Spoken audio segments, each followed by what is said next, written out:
감독님께 가장 궁금한 건 어떻게 이 이야기를 생각하시게 되셨는지 그 시작에 대해서 조금 듣고 싶어요. 네, 전에도 그런 걸 물어보신 적이 있어서 다른 데서 말씀드렸는데 그때 제가 이것을 몇 년 전인데 첫 번째 시나리오 다 써놓고 두 번째 시나리오 이제 못 쓰지 하고 그럴 때였어요. 그때 우연히 어떤 잡지 같은 데서 그 미국 그 판사에 대한 짧은 기사를 봤는데 그 레즈비언 판사분이 꽤 높은 그 무슨 연방법원 판사였고 그분이 처음 커밍아웃을 했는데 그 당시에는 그분이 커밍아웃할 당시에는 그런 고위직 판사 중에 그렇게 커밍아웃한 사람이 없었다. 뭐 그런 짧은 기사였어요. 근데 그거 보고 나서 그 무렵에 생각하다가 법정에서 판사가 커밍아웃하는 상황이 있을 수가 있겠구나. 어쩌면 뭐 그런 이제 상상이 들어서 그러면은 그런 상황이 저한테는 재밌었으니까 그 상황을 향해서 가는 이야기를 한번 써보자 해서 그때부터 줄거리 쓰고 그렇게 시작을 했습니다. 그럼 새 배우님들은 각자 이제 시나리오를 처음 받아보셨을 때 다 읽고 나서 그 직후의 감정이 어떤 감정이었는지 어떤 느낌이 들었는지 그런 점이 좀 궁금합니다. 저는 처음에 시나리오 되게 재밌고 이야기가 좋고 그랬는데 제가 바로 전에 촬영했던 영화의 캐릭터랑 상황이 좀 비슷해가지고 좀 고민을 했었어요. 근데 그러다가 보여주니까 이야기가 좋다고 했으면 좋겠다고 그렇게 얘기하길래 그렇구나 힘을 좀 받아가지고 네 그래서 하게 됐죠. 네 그래서 하게 됐습니다. 네, 저는 두 배우분이 먼저 캐스팅된 상태셨고 저는 나중에 이제 감독님이 더욱 많이 고민을 하시다가 감독님을 만나 뵙고 그러고 미팅 같은 걸 하면서 그 전에 대본을 보고 미팅 같은 걸 하게 됐는데 사실 배우로서는 굉장히 욕심이 나는 캐릭터였어요. 다시 이런 상황 그리고 이런 서브텍스트를 가진 역할을 맡는 게 쉽지가 않으니까 이 역할이 감독님 미팅하게 해서 이 역할을 내가 따낼 수 있다면 너무 좋겠다 라는 생각을 가지고 미팅을 하게 됐는데 감독님이 흔쾌히 저의 어떤 면을 보셨는지 모르겠지만 같이 하자고 해주셨을 때 사실 저는 되게 기뻤고 그리고 아무래도 제 입장에서 제가 맡아야 되는 캐릭터를 좀 더 집중해서 볼 수밖에 없게 되더라고요. 그래서 저는 이 캐스팅 제안을 그런 미팅을 하고 캐스팅 제안을 받았을 때 사실 너무 기분이 좋았습니다. 물론 이야기 전체적으로 봤을 때 내용 되게 재밌었고 법정 영화가 큰 줄거리가 되는 이거를 어떻게 찍을까 그리고 내가 어떻게 그 역할을 하게 될까 뭐 이런 고민들도 많이 하게 됐고 그리고 일단 배우로서 엄청 행복했어요. 네, 저 같은 경우에는 일단 이정민이라는 캐릭터의 중점은 전혀 두지 않고 시나리오 자체의 이야기만 따라가다 보니까 좀 충격을 좀 많이 받았던 것 같아요. 반전에 대한 충격도 있었지만 정말로 누군가를 위해서 나선다라는 게 정말 어렵지 않나 이런 생각을 많이 해봤거든요. 네, 그런 게 판사가 그럴 수 있고 또 어머니의 마음으로서 그럴 수 있고 또 변호사가 자기에게 가진 자리에서의 그런 입장에서도 그렇고 여러 가지 울림이 있었던 그런 글을 읽게 되다 보니 이 영화에서 내가 변호인으로서 잘 할 수 있다면 더 좋지 않을까? 이거는 좀 부가적인 요소였던 것 같아요. 아무래도 그냥 시나리오 자체가 저에게는 울림이 가장 컸기 때문에 하고 싶다는 생각이 가장 컸고요. 그 다음에 감독님이랑 이제 만나 뵀을 때 아무래도 실제로 변호사 일을 하고 계시다 보니 내가 연기하는 데 있어서 더 큰 지원군을 얻어서 현장에서 연기할 수 있지 않을까 이런 생각을 하면서 이 시나리오를 고르게 된 것 같습니다. 방금도 말씀하셨지만 감독님께서 현직 변호사신 거죠? 네, 현직 변호사시기도 하고 영화도 이제 장편으로 이번에 데뷔를 하신 감독님이시기도 하고 모르시는 분도 꽤 계시는 것 같아요. 네, 되게 능력이 많으신 분입니다.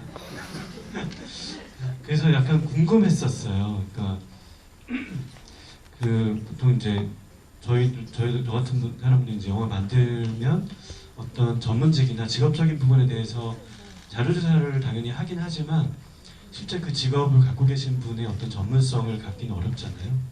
그래서 현직 변호사이신 감독님이 연출하는 법정 장면은 어떻게 다를까 이런 부분이 되게 궁금했었고 영화를 봤을 때는 뭐랄까 이전에 법정 장면이 나오는 영화들은 굉장히 감정적으로 격앙이 돼 있다고 할까요? 되게 열띤 느낌? 공방이 굉장히 치열하고 그리고 그걸 보는 사람들도 굉장히 많고 뭔가 굉장히 드라마틱한 순간들이 많은 어떤 극적인 법정 장면으로 기억에 많이 남는 것 같아요. 근데 폭로 속에 나오는 법정 장면은 뭐랄까 굉장히 한산하기도 하고 차분하기도 하고 그런 부분들이 조금 많이 달랐던 것 같아요. 그래서 그런 면에서 봤을 때 현직 변호사이시기도 한 감독님이 어떤 연출 의도를 가지고 법정 장면을 연출을 하시려고 했는지 좀 그런 얘기를 듣고 싶습니다. 이게 우선 현직이란 게 제가 변호사 자격증이 있으니까 변호사는 맞는데 영화하면서 일이 끊어져서 현직이 될 수 있을지 모르겠어요. 그래서 뭐 현직 같지 않은 현직이긴 한데 지금 이 감독님 물어봐 주신 거는 제가 이제 사실 전편 영화를 처음 했기 때문에 어떤 뭐 딱 지향점을 가지고 어떤 걸 해야겠다 이런 게 막 강하지는 않았어요. 근데 제가 좋아하는 영화들이 어쨌든 좀 진짜 같은 영화들을 좋아했거든요.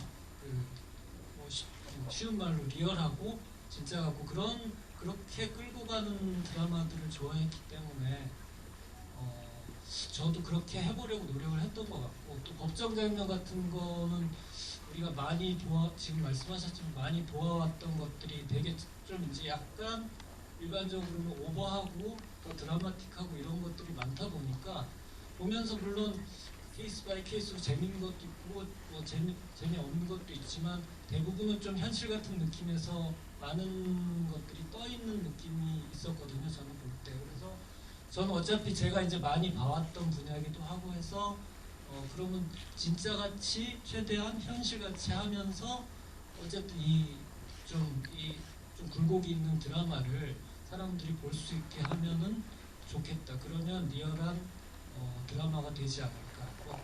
나름대로 이제 그런 목표를 가지고 이 법정 영화라는 장르를 연출해 보려고 했던 것 같습니다.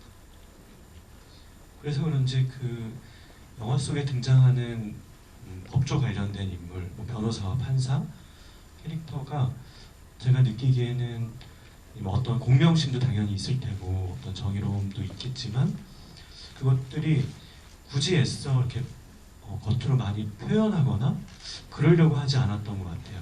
근데 그럼으로 인해서 오히려 그 사람의 어떤 감정에 휘둘리지 않고 차분하게 그 캐릭터를 바라보게 하는 힘이 됐던 것 같은데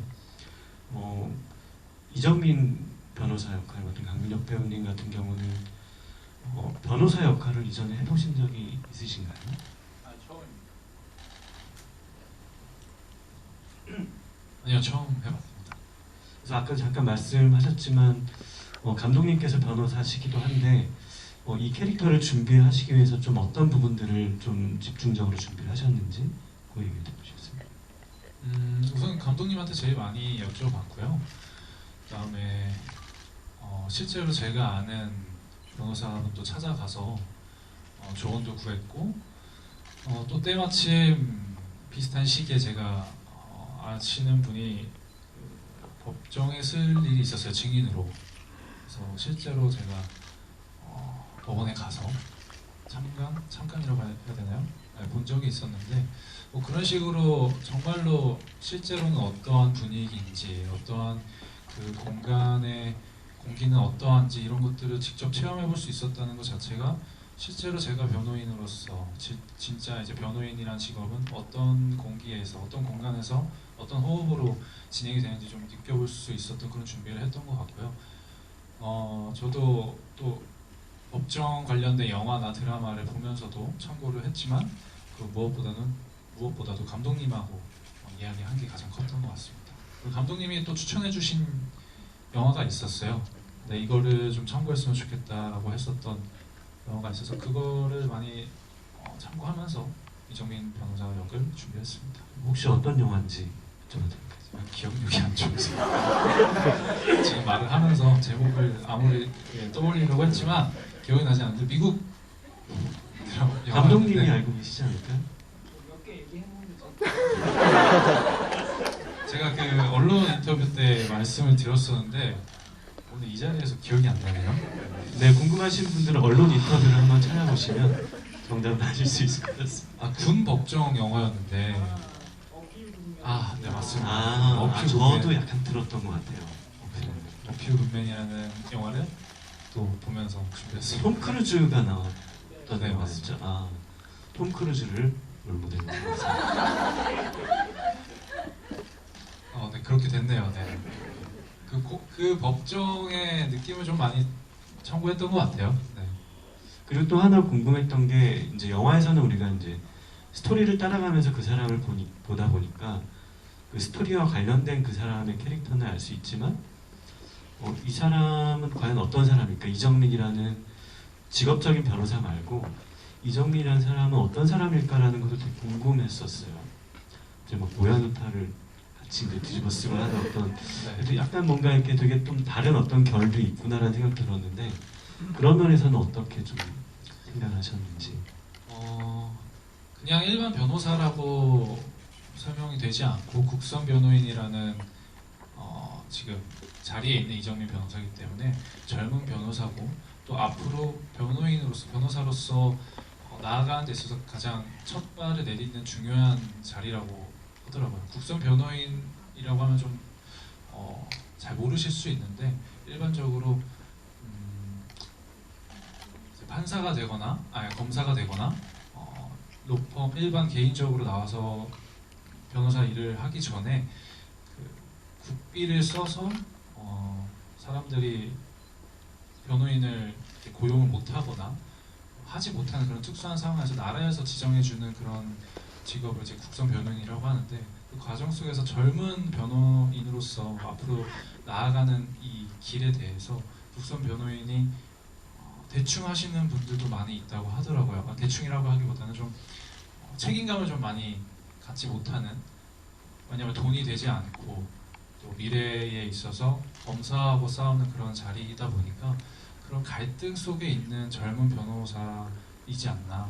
그러면서 어떤 진실을 찾아가는 과정과 자신의 미래와 이런 것들을 좀 혼돈 속에 있는 인물이지 않을까 이런 생각을 하면서 이정민이라는 캐릭터를 연구했던 것 같아요. 저는 그렇습니다. 네. 감독님의 생각은 또 잘 다를 수 있겠지만 같겠죠? 네네. 네. 이거 영화를 보시면 아시겠지만 또 영화에 굉장히 중요한 키를 쥐고 있는 캐릭터가 있죠. 최은주 판사를 맡으신 공상아 배우님 같은 경우는 저는 영화를 보면 시나리오를 처음 보면서 연기하기 되게 어렵겠다. 근데 그만큼 도전하고 싶은 욕망이 있을 수밖에 없는 캐릭터겠다는 생각이 들었어요. 그래서 궁금했던 게 이 역할을 어떤 배우분이 맡으신다면 전체적인 캐릭터 설계를 어떻게 하실까? 이게 궁금했어요. 왜 이게 영화 전체에 가장 중요한 키가 되는 반전을 쥐고 있는 캐릭터이기 때문에 근데 실제로 영화를 볼 때 처음에 등장하셔서 첫 마디를 하시는 순간에 뭔가 느낌이 확 왔던 것 같아요. 뭐랄까 후반부에 나오게 되는 어떤 비밀을 전혀 겉으로 내색하지 않은 뭐랄까 감정에 휘둘리기보다는 굉장히 차분하고 굉장히 이성적이고 그런 어떤 캐릭터라는 느낌이 확 왔고 그게 후반부에서 어떻게 뒤집힐까라고 하는 것 때문에 기대감이 처음에 생겼던 것 같아요. 그리고 되게 그 마지막에 판사가 증인석으로 내려와서 최후 진술인가요? 마지막 진술을 이야기를 하는 그 부분을 또 어떻게 연기를 할까라는 것도 되게 시나리오를 미리 읽은 저로서는 굉장히 관심사였는데 뭐랄까 과연 어떻게 연기를 할까라고 했던 저의 생각 자체가 갑자기 다 지워지고 그 캐릭터의 그 순간에 확 빨려 들어갔던 것 같아요. 굉장히 울컥한 순간이기도 했고 그래서 그런 부분에 어떤 전체적인 최은주라는 캐릭터를 어떻게 내가 가져가야겠다 이런 생각을 어떻게 설계를 하셨는지 궁금합니다. 사실 뭐 크게 캐릭터를 어떻게 만들어야 되겠다라는 고민보다 이 인물이 이 작품에서 하는 말들, 하는 행동들을 감독님하고 이야기를 많이 나눴고 감독님이 거기서 조언을 많이 해주셨어요. 직업적으로 판사라는 직업을 가진 사람의 태도와 그리고 뭐 그런 것들 조언을 많이 해주셨고 그리고 이 가지고 있는 상황들을 생각을 많이 했어요. 판사라는 직업을 가지고 있는 최은주라는 사람이 사회적인 가면을 우리나라에서 직업군으로 치면 사회적인 가면을 엄청 많이 써야 되는 직업군 중에 하나인 직업인 거잖아요. 판사라는 직업이. 그런 직업을 가지고 있는 이 인물이 어떻게 살아왔을까라는 생각을 좀 많이 해봤어요. 많은 걸 가리고 살았을 텐데 내색을 하지 못하고 살았을 텐데 그러면 이 사람은 어떤 고통과 어떤 정서를 가지고 살았을까라는 고민을 하게 됐고 거기에서 어떤 재판장에서의 모습은 감독님이 조언을 많이 해주셨고 그리고 그 최후 진술? 증언석에 섰을 때 하는 그 마음은 사실 뭐 제가 어떤 설계를 했다기보다 우리 유나 씨가 해준 연기를 바탕으로 유나가 하는 희생을 생각해서 그냥 자연스럽게 나왔던 것 같아요. 이 사람이 최은주한 나한테 가지고 있는 그 깊은 사랑을 깊은 마음을 그 마음을 내가 전달받았다고 해야 되나? 그리고 내가 그거를 그만큼 채워주지 못하고 있었던 게 부끄러웠다고 해야 되나? 그냥 그런 게 그 자리에서 솔직하게 나왔던 것 같아요. 죄수복을 입고 있는 유나를 보면서 뭐 제가 어떻게 특별히 설계하지는 않았고 감독님이 대본을 잘 써주셔서 네 그냥 그렇게 순간순간 와닿는 대로 연기한 것 같아요.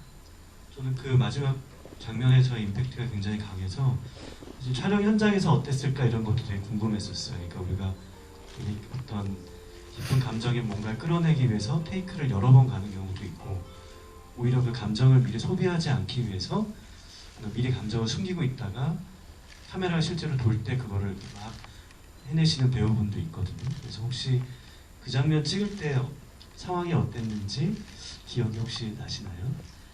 저희가 이 영화에 나왔던 재판 씬을 이렇게 몰아서 세트에서 몰아서 며칠을 잡아서 계속 찍고 있는 상황이었거든요. 근데 그때 재판 씬에서는 이제 우리 이정민 씨가 계속 모든 걸 다 해내야 되는 상황이었고 저는 사실은 위에서 지켜보는 상황이 거의 대부분이었어요. 그리고 거의 마지막 날쯤이었나요? 제 장면 찍은 게 이제 유나 씨의 상황도 다 나왔고 정민 씨가 하는 것도 다 지켜보고 마지막에 저한테 그 장면을 주셨는데 그냥 다행히 감독님이 그런 순서대로 찍어주셨기 때문에 저한테 자연스럽게 쌓였던 것 같아요. 뭐 특별히 한 게 아니라 그냥 슉 들어가고 첫 번째 테이크에서 네 그렇게 그런 연기가 나왔고 감독님이 장면을 끊지 않으셨고 계속 지켜봐 주셨어요. 네, 그러고 나서 장면을 끊고 나서 감독님이 괜찮으셨냐고 마음에 든다고 혹시 한 번 더 가길 원하시냐고 물어보셨어요 저한테. 그래서 저도 괜찮은 것 같다고. 근데 조금 몇 번을 더 찍었던 것 같긴 한데 뭐 자연스럽게 상황이 앞에서부터 차곡차곡 쌓여서 자연스럽게 저한테 그렇게 왔던 것 같아요. 많이 옆에서들 그렇게 도와주셨던 것 같아요. 그 장면을 혹시 이렇게 몇 테이크가 있잖아요. 최종적으로 이렇게 상영본에 올라간 테이크를 어떤 기준으로 좀 잡으셨나요? 무모하게도 첫 번째 테이크였습니다. 기억하실지 모르겠는데 그때는 어쨌든 배우들 연기는 계속 감독이 연출자가 얘기를 하고 상의를 하고 좋은 걸 같이 뽑아내기 위해서 노력할 수밖에 없는데 어떤 일정한 장면에서는 그냥 감독은 바라보고 결국은 배우가 해줘야 되는 그런 부분이 있는 것 같더라고요. 그래서 그 증언 장면이 좀 그런 것 같았어요. 근데 제가 생각하기에는 너무 제가 감사하게도 운이 좋게도 그 사람이 너무 잘해준 거예요. 그 증언을 하는 상아 씨도 그렇고 옆에서 바라보면서 그걸 리액션 해주는 다희 씨도 그렇고 그날 어쨌든 그 장면을 찍는데 굉장히 그 앙상블이 잘 되는 것 같다고 느꼈고 여러분 보셨던 그 최우진수 길게 가는 클로즈업에서는 그래 어떻게 이제 표현을 할지 저도 궁금하고 물론 이제 제가 생각했던 거 수준만큼 만약 안 된다면 이제 계속 가야 되는 게 감독의 의무지만 처음 했는데 제가 생각했던 것보다 훨씬 더 세게 그냥 해주는 거예요. 그래서 잠깐 제가 고민하고 한번 물어봤던 게 이거가 내가 여기서 그냥 더 안 해도 되나?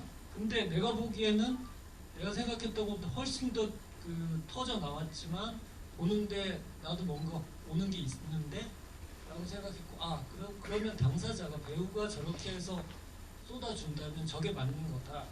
그리고 저걸 다시 한번 겪으면서 해가지고 어떤 걸 대안을 받아내서 그걸 고민하고 다른 선택을 하기가 그 순간 약간 좀 주저됐어요. 그래서 좀 제 생각에는 경험 많고 더 현명한 감독이라면 몇 테이크 가면서 배우를 괴롭혔을 것 같긴 한데 저는 그때 그냥 제가 받은 그 첫 번째 필을 그냥 고민하지 않고 써야겠다는 생각이 들었어요. 그래서 배우한테 한번 제가 물어봤거든요.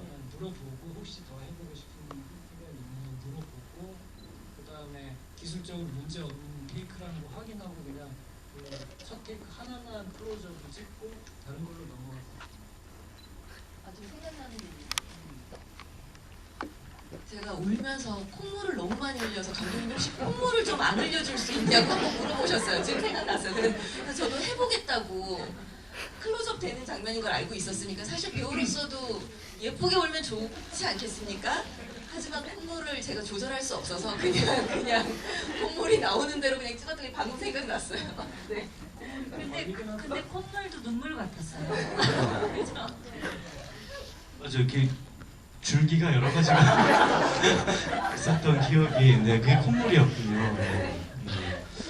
마찬가지로 이제 그 장면 이제 완성된 영화를 봤을 때 그 성인아 역할을 맡은 유다인 배우의 얼굴을 보는데 이제 코가 되게 빨개져 있더라고요. 그래서 약간 저는 또 그런 모습은 되게 또 처음 보는 모습이어서 굉장히 개인적으로 신기하긴 했는데 마찬가지로 이제 그 액션을 준다라고 하면 또 한편 리액션을 주는 장면으로서 어떤 느낌으로 그때 연기를 하셨는지. 일단 그 당시를 생각해보면 언니가 판사석에서 내려와서 증인석에 딱 앉는 거 자체만으로도 그냥 저는 그냥 연기잖아요. 이거는 그야말로 연기인데 그걸 보는데 너무 속이 상했어요.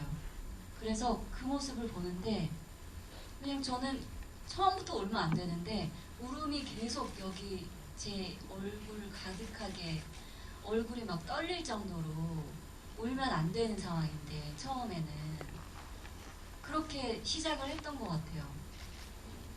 근데 방금 전에 언니가 그냥 유나를 보고 변호사를 보고 그렇게 연기가 됐다고 얘기하는데 저는 이거에 좀 깜짝 놀랐어요.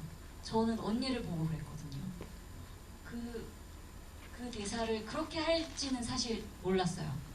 저는 시나리오를 봤을 때 그냥 담담하게 최은주 판사가 그냥 담담하게 그렇게 읽을 줄 알았는데 이렇게 할 줄 상상도 못했고 그 모습을 보니까 막 어떻게 할 줄을 모르겠는 거예요. 이게 통제가 안 되는 거야. 울음이. 그런 경험이 연기하면서 처음이었어요. 아 참아야 돼 막 이러면서. 되게 인상 깊게 남아 있어요. 이게. 이 세 캐릭터가 사실은 되게 뭐 따로따로 떨어져 있는 캐릭터잖아요. 어떤 살아온 경험치도 굉장히 다르고, 근데 묘하게 마지막에 가면 그 세 명의 앙상블이 굉장히 좋았던 영화인 것 같아요. 그리고 성윤아 캐릭터를 보면서 이게 저는 엄마이기도 하잖아요. 그 딸이 있는.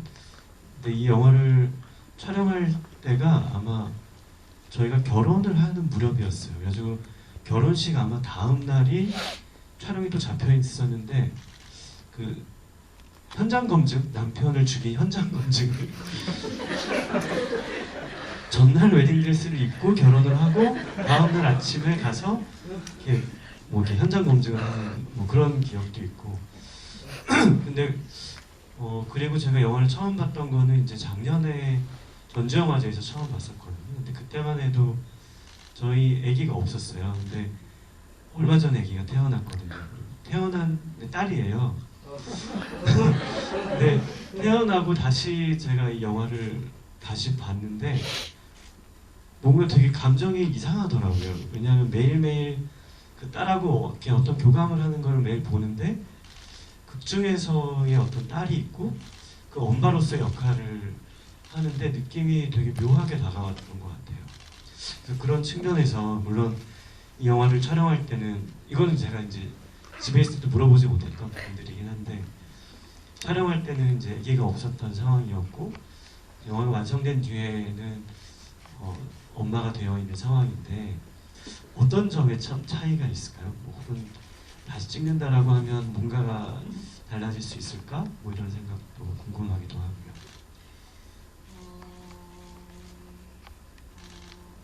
만약에 이제 내가 아기의 엄마 역할을 한다면 이 전과는 다르지 않을까 이런 생각을 최근에 많이 하는 것 같고요.